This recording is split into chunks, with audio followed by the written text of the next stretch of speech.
Você sabia que metade da população de um país inteiro trabalha todos os meses e simplesmente não investe? E o pior, entre os poucos que tentam, a maioria coloca todo o dinheiro no lugar mais seguro e menos estratégico possível, a poupança. O resultado é um país que se esforça muito, mas constrói pouco para o futuro. Enquanto isso, em outra parte do mundo, os jovens aprendem na escola algo que aqui quase ninguém aprende nem em casa: como fazer o dinheiro trabalhar por eles. Lá, pensar a longo prazo é regra. Aqui, sobreviver ao presente virou o padrão. E sabe o que é mais intrigante? Não é uma questão de inteligência nem de acesso à tecnologia. É uma diferença muito mais profunda. É uma diferença cultural, histórica e também educacional, que moldou completamente a forma como as duas sociedades enxergam o dinheiro. Seguindo por esse raciocínio, fica um questionamento.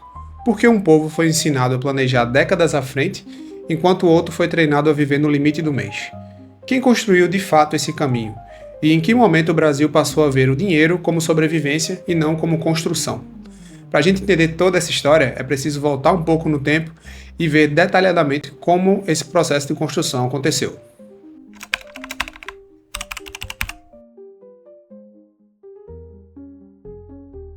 Quando a gente olha para os Estados Unidos, é fácil perceber que a educação financeira não é uma moda passageira. Ela é parte da identidade do país. Isso não começou agora. Há décadas, muitos estados já tratam o assunto como obrigatório no ensino médio, e esse detalhe faz toda a diferença. Lá os alunos aprendem desde cedo que dinheiro não é tabu. Pelo contrário, é uma ferramenta de vida. Eles veem temas como orçamento, poupança, juros e investimentos com naturalidade. Quase como quem aprende a andar de bicicleta, sabe? E essa formação não acontece só porque é importante, mas porque existe toda uma estrutura por trás. Para começar, existem instituições oficiais como a FIRA que sempre avaliam como anda o conhecimento financeiro da população. Dependendo do resultado, elas ajustam políticas públicas, criam programas e reforçam aquilo que precisa melhorar. E ao mesmo tempo, as escolas adotam métodos bem práticos.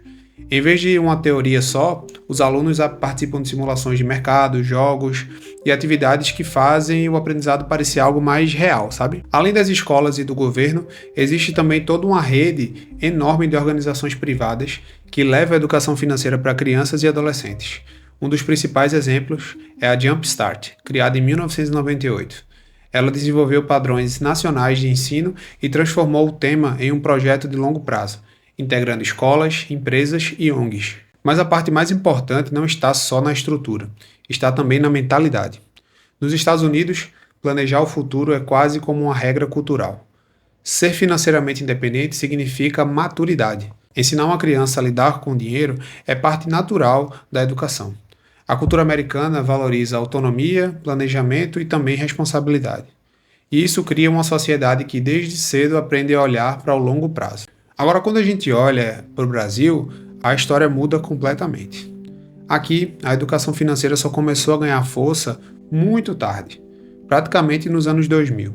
Antes disso, era um tema que simplesmente não existia, nas escolas, nas políticas públicas ou até dentro de casa mesmo com as famílias. O assunto aparecia de forma solta, superficial e totalmente sem continuidade. Mesmo hoje, percebe-se que o tema ainda é meio solto assim, sabe? Não existe uma disciplina estruturada. Em muitos lugares ela entra apenas como um conteúdo mais transversal, perdido entre aulas de matemática ou geografia. Isso faz com que a base de entendimento continue fraca. E para completar, muitos professores não receberam a capacitação adequada para ensinar o assunto, o que se torna mais um obstáculo de fato. E essa falta de estrutura no Brasil aparece também nos números. O Brasil, para se ter uma ideia, ele ocupa a posição de número 74 no ranking mundial de educação financeira. E no PISA, que mede o conhecimento financeiro de jovens, ficamos entre os piores resultados. Os Estados Unidos, por outro lado, aparecem entre os melhores. Mas não é só uma questão de escola. A desigualdade social também moldou muito o jeito de lidar com o dinheiro no país. Em muitos lares, a prioridade sempre foi pagar contas e garantir o básico. Pensar no futuro virou um luxo. Nessa realidade, o dinheiro passou a ser visto como símbolo de status ou como ferramenta de sobrevivência imediata, nunca como um instrumento de construção de patrimônio. Ou seja, enquanto parte do mundo desenvolvia uma cultura de planejamento, o Brasil crescia dentro de uma cultura de urgência. E é a partir desse ponto que surge o grande contraste. Nos Estados Unidos, o dinheiro está ligado à liberdade, independência e autonomia. Já no Brasil, ele se conecta à segurança do presente e ao consumo do que se pode ver. Enquanto o americano é incentivado a pensar em aposentadoria, investimentos e patrimônio desde cedo, o brasileiro foi condicionado por décadas a lidar com o dia a dia, a sobreviver primeiro para depois pensar no resto. Essas duas histórias criaram duas mentalidades completamente diferentes, e é justamente daqui que surge a principal pergunta desse episódio. Como essa diferença cultural explica o comportamento atual do brasileiro quando o assunto é investimento?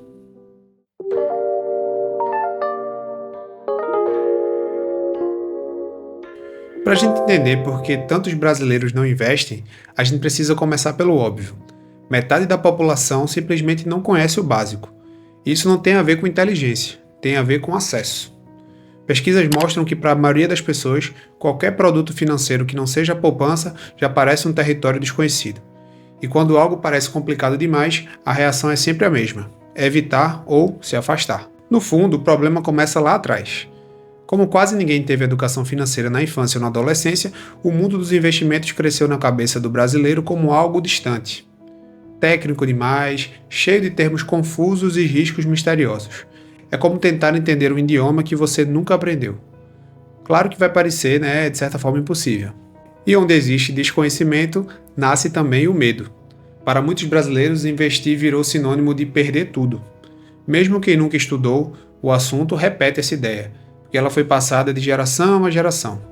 Diferente de outros países, aqui não existe uma tradição familiar de investimento. Ninguém cresceu vendo os pais ou os avós aplicando dinheiro, diversificando carteira ou planejando aposentadoria. E esse medo não vem só da família, ele também vem da história do país. As décadas de instabilidade econômica criaram uma sensação coletiva de que não dá para confiar no sistema.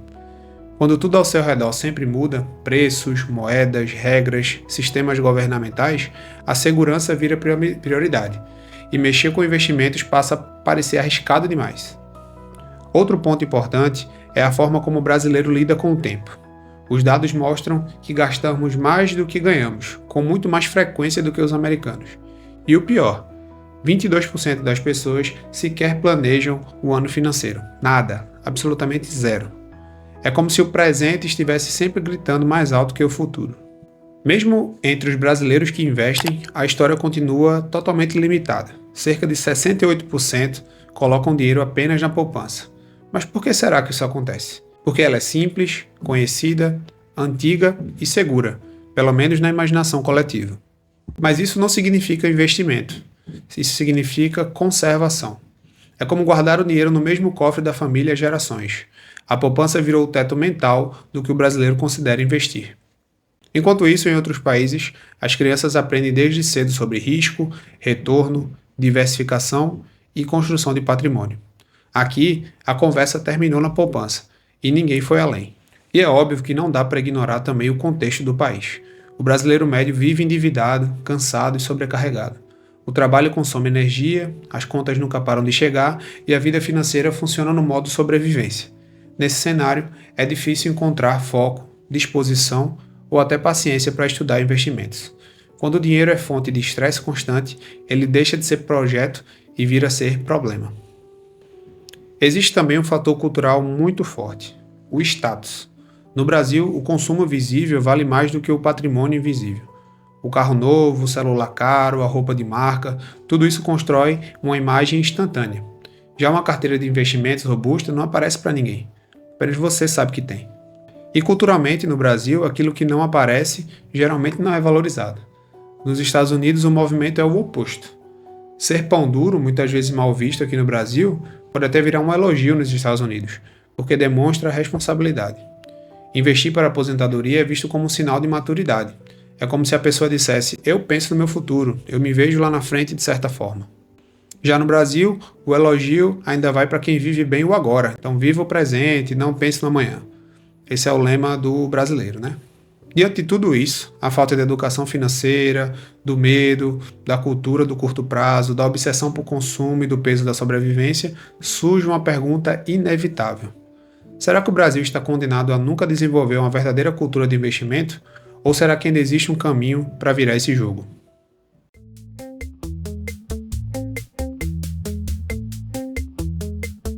Diante de tudo isso, a diferença entre Brasil e os Estados Unidos quando falamos de dinheiro não é sobre inteligência ou capacidade, é sobre caminho. Nos Estados Unidos, existe uma tradição quase religiosa. Eles construíram um caminho claro e direto para o planejamento financeiro, que passa pela instituição, pela escola e pela família. É obrigatório. Crianças aprendem sobre investimentos e autonomia desde cedo. O resultado é uma cultura de planejamento. Já no Brasil, o cenário é oposto. Estamos apenas começando a engatear na alfabetização financeira. A educação é nova, os professores não foram ainda preparados e o nosso subconsciente ainda associa dinheiro muito mais à sobrevivência de hoje do que a uma construção do futuro. Mas calma que o jogo está virando. O Brasil finalmente está despertando. O interesse por finanças nas redes sociais explodiu e temos iniciativas governamentais e de ONGs começando a traçar um novo caminho. É um movimento lento, mas porém real. A lição que a cultura americana nos deixa é clara. A mentalidade de investimento deles não é mágica nem genética. Ela foi ensaiada, ensinada, repetida e institucionalizada por gerações. Cultura não é destino. Cultura, na verdade, é construção. Então a grande pergunta que fica é: o Brasil ele vai continuar tratando o investimento como algo complicado e distante, ou vai finalmente pegar o dinheiro e transformá-lo na ferramenta de futuro que a próxima geração merece? Então, pessoal, esse foi mais um Tudologando, canal no YouTube que a gente sempre tenta aqui trazer conteúdos sobre história, negócios e finanças de uma forma mais simplificada, mas com informações relevantes que vão realmente fazerem as pessoas aprenderem mais ou pelo menos refletirem sobre temas importantes, né? Então eu peço para vocês deixarem um like, compartilhem o vídeo se vocês curtiram de fato e também deixem um comentário aqui sobre o que vocês acharam. Comentem também sobre essa questão do investimento. Eu acho que o mais importante é a gente ter essa comunidade aí engajada e que comenta aqui no canal, tá bom? Valeu, galera!